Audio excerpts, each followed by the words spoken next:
Welcome back to HQ, presented by Little Caesars. Jaden Daniels taking home the hardware, this year's Heisman Trophy winner.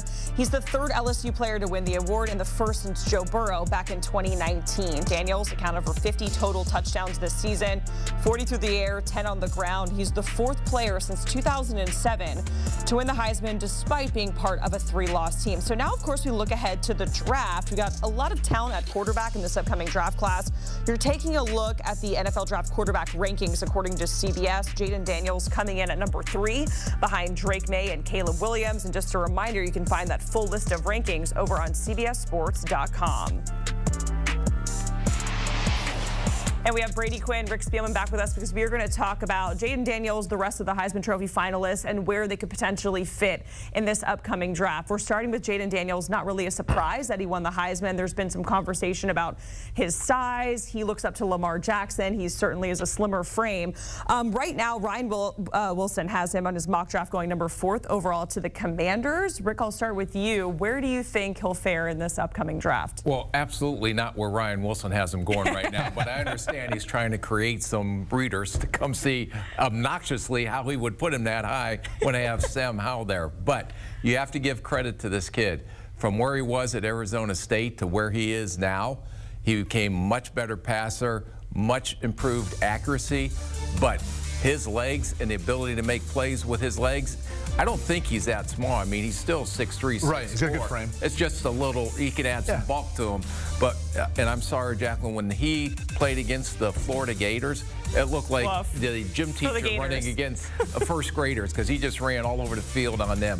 But he is probably the best dual threat quarterback, I think, coming out in this draft. Not the best passer, but the best player that can make plays both with his arm and his legs. The more interesting thing about this mock draft is not so much where Ryan has him going, it's the fact that he has him, I believe, as the second quarterback in this mock draft that he did. And I think Jaden Daniels put on tape a season that is better than what we saw from Drake May this year. Now, whether or not talent evaluators like yourself, Rick, will look at him and say, ultimately, we feel like he projects to be a better quarterback in the NFL, it's yet to be seen. I would say after Caleb Williams, after Drake May, Jaden Daniels, I think, has put himself in that conversation for being that next quarterback. So, look, there's going to be varying opinions on every single one of these guys. Jaden Daniels reminds me a little bit of the improvement that you saw from Jalen Hurts. When you saw him initially at Alabama, when he went to Oklahoma, the improvements that he made, similar as far as skill set, both are very capable of running and being a part of the running game, but just the frame's a little bit different. But to give Jaden Daniels a ton of credit, you know, he played really well his freshman year in 2019. Then went through a little more struggles the next couple seasons at Arizona State. These last 2 years of LSU, he's been phenomenal. He's now the Heisman Trophy winner, and I do believe he'll be a first-round pick. And the one thing to remember, we're going to talk about a couple of these other quarterbacks. All these quarterbacks that are going to go at the top of the draft are guys that have played at least 4 years or been in college, and what a difference that makes to get ready for the NFL. For a lot of them, it feels like they played forever at this point. Yeah. You almost could call them. I think he came out with you. Yeah, he got the most career starts. And by the way, the guys who are going to replace him in Oregon, Dylan Gabriel, will probably surpass him in the most career starts, which I'm like, is that a record you want? I mean, this is like the Van Wilder of college football anymore with how long these guys are staying in there. Yeah, I mean, Stetson Bennett, he was there for what, like 6 or 7 years at Georgia, kind of maybe setting the precedent. I don't know. Well, the money these guys are making in the NILs, it's almost... There was a gap there, too, where he left and came back, and that's kind of part of it, too. But credit to Jaden Daniels. You see that video of his teammates clearing out his locker at Arizona State, saying he's not that good for, you know, using other choice words there. And then winning the Heisman Trophy fast forwarding a year later. Let's talk about Michael Pennock there. Ryan has him going in the first round, 11th overall, over to the Raiders. Do you like that fit, potentially? Yeah, again, I'm not going to get into the game of going where Ryan puts guys, but as far as a first-round pick... I will. It's horrible. His tape might be the best of anyone from the pocket this year. We were just talking about it. He reminds you of C.J. Stroud, obviously a lefty, a little different, not as athletic, but watching him down the field, the pinpoint accuracy, the way he's able to layer throws too, and he's got a quick release. I mean, there's a lot to love about watching what he did in this Washington offense. And yes, you'll see some wide open NFL caliber wide receivers, but he is, to me, done the most, I think, for his draft stock of any of these quarterbacks coming into this year in regards to where he could potentially be taken, because that tape looks so good, in my opinion. And from what you watched him when he was at Indiana to what he's at now, night and day difference as far as accuracy. And the one thing that really sticks out to me about him, everything that you had said. But his ball placement on back shoulder throws, incredible. Down the field, just putting it outside the shoulder, between the out of bounds and the numbers, giving receivers a chance to go up and make plays. I think he is the purest passer coming out of this year's draft class. All Wow. right, let's talk about Bo Nix, led the FBS in completion percentage in the regular season. When it comes to Bo Nix, Rick, where are you at on him, and where do you see him going, or at least his draft stock? Well, I think he's behind all these guys, in my opinion. And there's another guy that's been playing 22 years in the college football that we've talked about earlier. How do you guys view that? I used Is that to a plus? view Is it, it a minus? yeah, when we were in draft meetings and a guy was going to be 24, 25 years old, we would put a big A on him for age alert. Wow. So, because I don't know when they're going to peak. And by the time you get them developed, like when Chris Winkie, you remember when he came out? He was like 30 years old, He was like 30 years, yeah, he was 25 when he came out. Well, if I'm going to spend 3 or 4 years developing this guy, he's going to be 29, 30 years old, and he's going to be already on the back end of his career. Nowadays, I think the way that the NFL is protecting quarterbacks, that these guys are playing longer, and a lot of times, most of these quarterbacks, Kirk Cousins, for example, may have had his best season before he blew his Achilles tendon out, and he's 36 years old. Yeah, that's pretty incredible. A ton of experience. Bo Nix is going to check every single box. Team's going to meet with this young man. They're going to love everything that he says and does, his football IQ, all of that.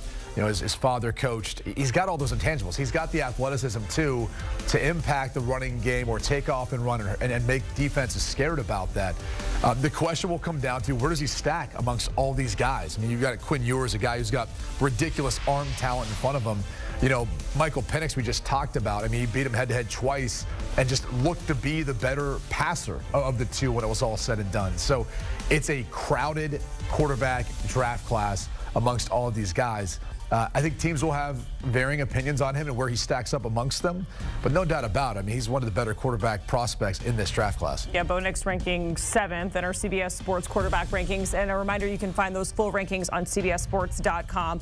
I want to circle back to something you were kind of talking about with these quarterbacks staying in college a little bit longer. Jaden Daniels, Bo Nix, Michael Pennock, all in college for 5+ years. Obviously with NIL, that's certainly changing. Do you think we see more of that down the stretch because these guys have stayed and they've developed and improved their draft stock? Jaden Daniels proving that. Do you think I would actually argue against that. I think there's an opportunity to improve it, but I think one of the reasons why they stay is because it's an effort to try to improve it, but there's also concern that they're going to get drafted somewhere in the mid-late rounds, and ultimately it's going to be a much more difficult path to be able to make it in the NFL. So they're trying to exhaust all efforts to make as much money while they can with the eligibility that they have at the college football level, where they're probably going to be more sought after, and they're going to be able to make potentially more money than they would if they're a 4th, 5th, 6th, 7th round pick. So I would actually argue that it doesn't have so much to do with trying to improve it, because if you improve it enough, you're going to leave and go to the NFL. But it's more about exhausting all of it with where they're kind of projected each year and saying, is this maybe the best time for me to come out? And maybe I'm not the 7th best, 8th best. Maybe this year or next year I'm the 4th or 3rd best quarterback in that draft class. And I think, you know, like Sam Hartman at Notre Dame, for example, okay, he's been in college football for 22 years as well. I think these guys now, and Brady, you know better than I do, with this NIL money, and like you said, if they're going to be picked in 4 through 7, you're going to make much more money staying in school. But with this free transfer portal and the free pass, these guys are almost like hired guns now. Yeah. So, hey, you know, we just saw McCord, the Ohio State kid, which kind of taking me back a little bit, that he entered the transfer portal and he was their starter this year. But they're going to try to find the best place possible to give them the best chance to make the most money to get drafted in the NFL. Would that bother you as an evaluator if there's no loyalty to wherever this player chooses to go out of high school, and then he's shop around, he's at one school, and the next thing you know he's at another school?